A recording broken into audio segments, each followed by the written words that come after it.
Hello everyone, welcome to my channel. This is Priya Bhargav. Today I'm going to explain you Dev Mohan Achievement Motivation and Art Scale. ये उन students के लिए है जिन्होंने organisational psychology opt की है, उनके प्रैक्टिकल का ये वीडियो है। सो इसमें इसके मैनुअल को भी मैं एक्सप्लेन करूँगी और इसका एक टेस्ट पूरा जो है उसके भी क्वेश्चनर्स दिखाऊंगी और इसको स्कोर कैसे करते हैं ये भी हम इस वीडियो में सीखेंगे। So let us start with the manual में जो मुझे मेजरली इंपॉर्टेंट लगा वही मैं आपको बताऊंगी। जैसे मोटिवेशन की डेफिनेशन, मोटिवेशन है होता क्या है, तो मोटिवेशन इसमें इन्होंने बताया है कि एक ऑर्गेनिज्मिक स्टेट होता है जो हमारी एक्टिविटी को मोबिलाइज करता है, यानी हम किसी काम को करने के लिए मूव करते हैं, उसकी तरफ उसको करने के लिए इंटरेस्ट दिखाते हैं। So that is why it is an organismic state that mobilises activity which is in some sense selective और डायरेक्टिव। ये सिलेक्टिव भी होती है और डायरेक्टिव भी होती है, यानी आपको जो भी काम करना है वो आप ही तो चूज़ करते हो कि आपको ये करना है कि नहीं करना है। That is why it is selective and directive भी होती है। आप अगर नहीं भी चूज़ कर रहे हो तो आप इसीलिए कर रहे होते हो क्योंकि आपको पता है इससे आपको बेनिफिट होगा, है ना, आपको कहीं कोई डायरेक्शन मिलेगा। So that is why this selective and directive term is being used. So achievement motivation जो होता है इसमें इन्होंने बताया है कि ये एक्वायर्ड टेंडेंसी है, यानी आप ये अपने अंदर डेवलप कर सकते हो। ये ऐसी चीज़ नहीं है जो आपके बचपन से आपके अंदर होती है, ये आप डेवलप करते हो, एक्वायर्ड टेंडेंसी है and is one of the most important social need. और ऑब्वियसली हर कोई अचीव करना चाहता है लाइफ में, और जो अचीवर होता है उसको अप्रिसिएशन मिलता है।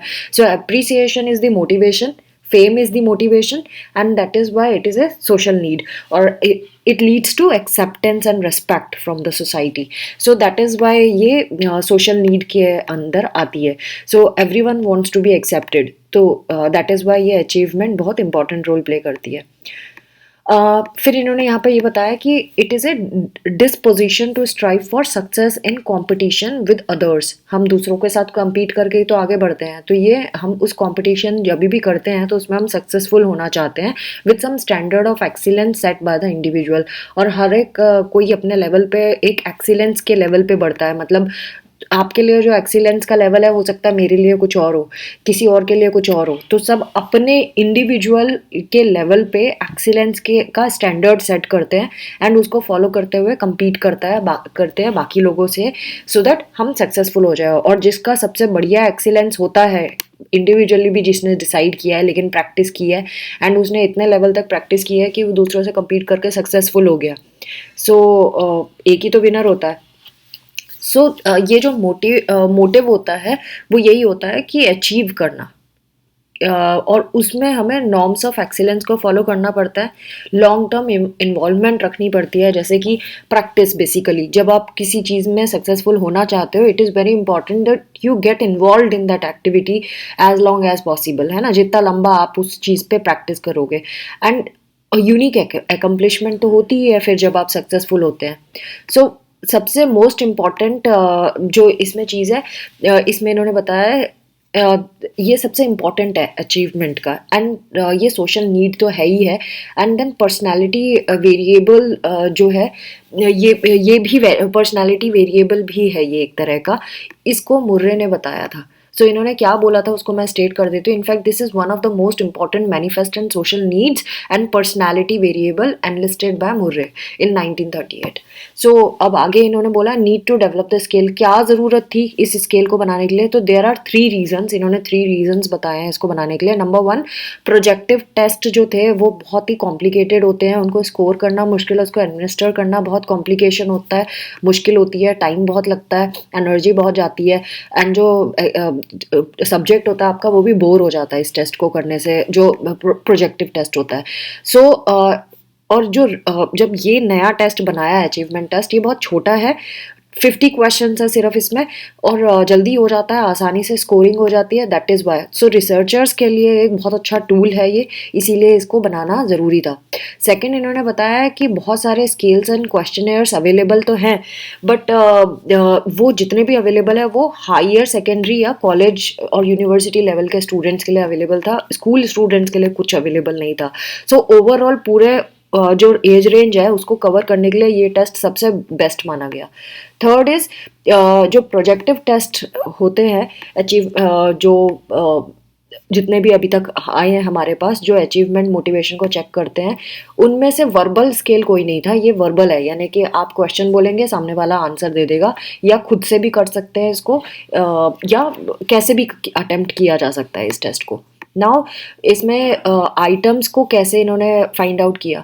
जिस कैटेगरी में इसमें आपको क्वेश्चंस दिखेंगे, मतलब आइटम्स हम बोलेंगे उन क्वेश्चंस को, एकेडमिक फैक्टर्स को कंसीडर करते हुए करेंगे। एकेडमिक फैक्टर्स में क्या क्या देखा गया है: academic motivation, need achievement, academic challenge, academic anxiety, importance of grades और marks, meaningfulness of daily school task, फिर relevance of school students failure goal, attitude towards education, work method, attitude towards teachers, warmth of interpersonal relations, college concerns for individual, implementation of educational objectives। ये academic factors माने जाते हैं।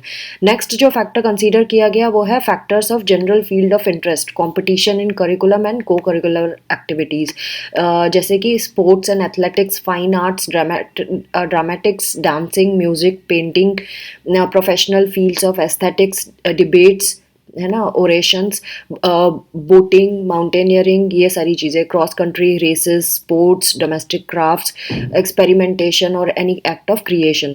Social interest के ऊपर भी इसके कुछ आइटम्स डाले गए हैं, जैसे organising and participating social activities, arranging exhibition, social functions. So overall अगर देखा जाए तो ये थ्री फैक्टर्स को इस स्केल में थ्री फैक्टर्स को कंसीडर किया है: academic factor, factors of general interest and factors of social interest. इन तीन फैक्टर्स को इन्होंने डाला गया है। Now criteria for choice of items in the scale, क्या क्या क्राइटेरिया थी जब हम ये सिलेक्ट कर रहे थे कि कौन कौन से आइटम्स जाने चाहिए। So achievement imagery, the selected item should involve the achievement imagery in the respondent. कितना उसमें अचीवमेंट के बारे में उसकी क्या इमेजिनेशंस है, उनकी अचीवमेंट एक्सपीरियंसेस के बेस पे है कि जो भी सिचुएशंस में अचीवमेंट एक्सपीरियंसेस है उसके बेसिस पे आइटम्स डाले गए हैं। जो भी आइटम्स सोच समझ कर डाले हैं, रेस्पोंडेंट उसको कितना समझ पा रहा है उसके बेसिस पे डाले गए हैं। और लैंग्वेज ऐसी रखी गई है जो रेस्पोंडेंट है वो ढंग से समझे। जो सबसे पहला ड्राफ्ट बना था उसमें 115 आइटम्स थे, और कितने क्वेश्चंस किस टॉपिक पे थे वो यहाँ पे इन्होंने लिखा है। एकेडमिक मोटिवेशन पे 9 क्वेश्चंस डाले गए थे, नीड ऑफ अचीवमेंट में 11, इस तरह से इन्होंने पूरी लिस्ट बताई है, तो 115 इस तरह से हो गए थे। उसके बाद ये 5 पॉइंट रेट का स्केल था, जिसमें always, frequently, sometimes, rarely and never करके पॉइंट थे। और इसका टाइम लिमिट कुछ नहीं है इस टेस्ट का। इसका जो स्कोरिंग था वो ऐसा था कि जो ऑलवेज वाला था उसको 4 नंबर देंगे, एंड जो नेवर वाला था उसको 0 नंबर देंगे।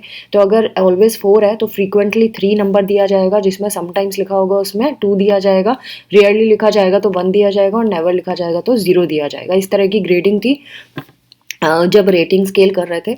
और इसको 2 कैटेगरी में डाला गया था, पॉजिटिव एंड नेगेटिव। सो अगर आप इसका आइटम एनालिसिस जब हुआ पूरा, तो इन्होंने ये देखा कि आउट ऑफ 115 फिर भी जो नेगेटिव एंड 0 वाली जो वैल्यूज़ हैं उनको इन्होंने रिजेक्ट कर दिया, और ले दे के छोटा करके इसको 50 आइटम वाले क्वेश्चनर पे पहुंचा दिया गया, जिसमें कौन कौन से क्वेश्चन किस किस कैटेगरी के थे वो यहाँ पे बताया गया है। तो अब जो रीसेंट स्केल है देव मोहन अचीवमेंट टेस्ट का स्केल का, वो 50 क्वेश्चन है उसमें। तो कौन कौन से लेवल पे चेक करता है, 5 क्वेश्चन स्पोर्ट्स के हैं तो 2 क्वेश्चन ड्रामेटिक्स के, इस तरह से इतने क्वेश्चंस बन के ओवरऑल 50 बन जाता है।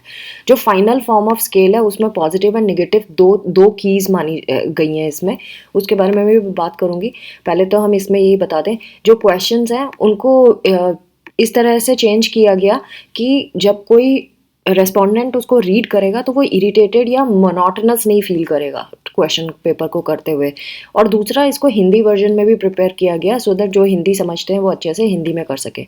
जो स्कोरिंग सिस्टम था वो बिल्कुल सेम वैसे ही रहने दिया जैसे पहले था, नेगेटिव एंड पॉजिटिव में डिवाइड कर दिया गया, जिसमें से 50 आइटम्स जो टोटल थे उसमें से 13 नेगेटिव आइटम्स थे एंड 37 पॉजिटिव आइटम्स थे। तो एडमिनिस्ट्रेशन ऑफ द स्केल के बारे में भी बात कर लें हम लोग। जो अगर ये जो स्केल है इसको जब हम एडमिनिस्टर करते हैं तो इंडिविजुअली भी कर सकते हैं, 25 to 30 लोगों के ग्रुप में भी आप कर सकते हो, एंड देन ये बहुत बड़े ग्रुप में भी कर सकते हैं अगर उनको आप स्पीकर सही से प्रोवाइड कराएं तो, सो दैट एक बोलेगा और सब लोग अपनी आंसर शीट में देंगे। जो सब्जेक्ट है उसको सही से आपको कंफर्टेबली बिठाना है, इक्वल डिस्टेंस होना चाहिए सबके बीच में, सो दैट एक दूसरे की कॉपी ना करें, और उनको ये बताना ज़रूरी है कि कोई भी राइट और रॉन्ग आंसर नहीं है, उनको जितना वो ऑनेस्ट हो सकते हैं उतना ऑनेस्ट रहे। टाइम लिमिट कुछ नहीं है, लेकिन उनको सजेस्ट करना है कि वो जल्दी से जल्दी रेस्पॉन्ड करें, और पेन लेके बैठें जब आप टेस्ट दे रहे हैं, तो पहले आंसर शीट उनको पकड़ाएं, उसके बाद जब और उनको बोलें कि अपनी आंसर शीट में सारा डिटेल बता दें, अपना नेम, एड्रेस, फ़ोन नंबर वगैरह, रेजिडेंस पर्टिकुलर्स, एंड देन उसके बाद उनको बुकलेट पकड़ाई जाए। सो इस तरह से उनको अरेंज कर देना है टेस्ट के लिए। अब इसमें दो स्टेंसिल की हैं, जैसे मैंने बात की है, आप स्क्रीन के पे देख पा रहे हैं, उसका मैंने स्क्रीनशॉट भी डाला हुआ है बीच में, जहाँ पे पॉजिटिव एंड नेगेटिव की कैटेगरी है, और बताया कि कौन से क्वेश्चंस जो हैं 37 जो क्वेश्चंस है वो पॉजिटिव क्वेश्चंस है, उनको आप पॉजिटिव स्केल के अकॉर्डिंगली ग्रेड करेंगे, और ये जो नेगेटिव आपको दिख रहे हैं वो नेगेटिव स्केल के अकॉर्डिंगली आप ग्रेड करेंगे। तो ये क्वेश्चन नंबर्स को आप इन दोनों स्केल से करेंगे। अगर पॉजिटिव आइटम्स हैं उनकी ग्रेडिंग 4, 3, 2, 1, 0 से होगी, जहाँ पे ऑलवेज के लिए 4 देंगे, फ्रीक्वेंटली के लिए 3 देंगे, समटाइम्स के लिए 2 देंगे, रेयरली के लिए 1 देंगे, एंड नेवर के लिए 0 देंगे। निगेटिव आइटम्स जो हैं, जो निगेटिव क्वेश्चंस की लिस्ट है, उनमें आप स्कोरिंग 0, 1, 2, 3, 4 से करेंगे, जहाँ पे अगेन उल्टा हो जाएगा पूरा प्रोसेस, है ना। तो जहाँ पे ऑलवेज लिखा हुआ है वहाँ पे 0 देंगे इस तरह से, एंड देन 1 देंगे जिसमें फ्रीक्वेंटली लिखा हुआ है, समटाइम्स में 2 देंगे, रेयरली में 3 देंगे, एंड नेवर में 4 देंगे नेगेटिव आइटम्स में। सो इस तरह से पॉजिटिव एंड नेगेटिव आइटम्स की आप स्कोरिंग करेंगे, उन सबको प्लस करेंगे। मिनिमम जो स्कोर आ सकता है वो 0 आ सकता है, और मैक्सिमम स्कोर 200 आ सकता है। और बाकी इन्होंने ये बताया है कि नॉर्म्स वगैरह जब ये स्केल बनाया जा रहा था तो कितने लोगों पे स्टडी की गई थी, क्या क्या उनके ऊपर मीन स्टैंडर्ड डेविएशन जो आपने स्टैटिस्टिक्स में पढ़ा है वो कैसे कैलकुलेट करके इन्होंने निकाला था। तो फ्रेंड्स, ये तो है अपना मैनुअल। अब मैं आपको क्वेश्चनर दिखाती हूँ। Now if you will look at this questionnaire, so इन्होंने यहाँ पे बताया देव मोहन अचीवमेंट टेस्ट का। इन्होंने यहाँ पे पहले डायरेक्शन दिए हैं। डायरेक्शन मैं ऑलरेडी आपको वीडियो में पहले ही बता चुकी हूँ कि कैसे उनको बताना है। सेपरेट क्वेश्चंस हैं, एंड उनका कोई सही और गलत आंसर नहीं होता। जितने वो ऑनेस्ट हो सकते हैं उतना ऑनेस्ट रहें। सारे जो भी उनका ऑप्शन है, जो भी चूज़ कर रहे हैं, उसमें उनको क्रॉस लगा देना है। ये इन्होंने डायरेक्शन में दिया हुआ है, और ब्लैंक नहीं छोड़ना है, सारे फिल करने हैं क्वेश्चंस, और जितना हो सके उतना ऑनेस्ट रहें। और जब ये क्वेश्चनर है, क्वेश्चनर में यहाँ पे बताया है कि जैसे फर्स्ट 1-2 क्वेश्चन मैं रीड कर देती हूँ। टोटल 50 क्वेश्चंस है। I shall be most pleased if I have to miss the classes for some days.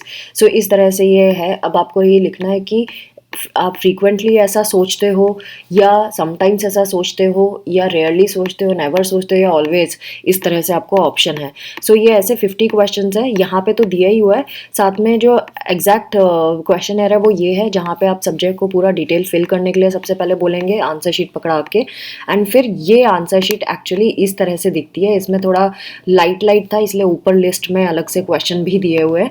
So इस तरह से वो अपने आंसर को रेस्पॉन्ड कर सकते हैं। सो ये तो पूरा डिटेल था, और जैसे मैंने आपको बताया की को कैसे सॉल्व करना है और की में कैसे क्वेश्चन नंबर दिए हैं। So friends, this was all about Dev Mohan achievement scale, जो हम अचीवमेंट मोटिवेशन स्केल, जिसके बारे में हमने बात की थी। और आई होप आपको ये बेनिफिशियल लगेगा, और जिसको भी ये मैनुअल और क्वेश्चन है मुझसे चाहिए, वो they can reach out to me on contactpriyabhargava@gmail.com, and it will be provided on paid basis. Thanks for watching. Take care of yourself. Bye bye.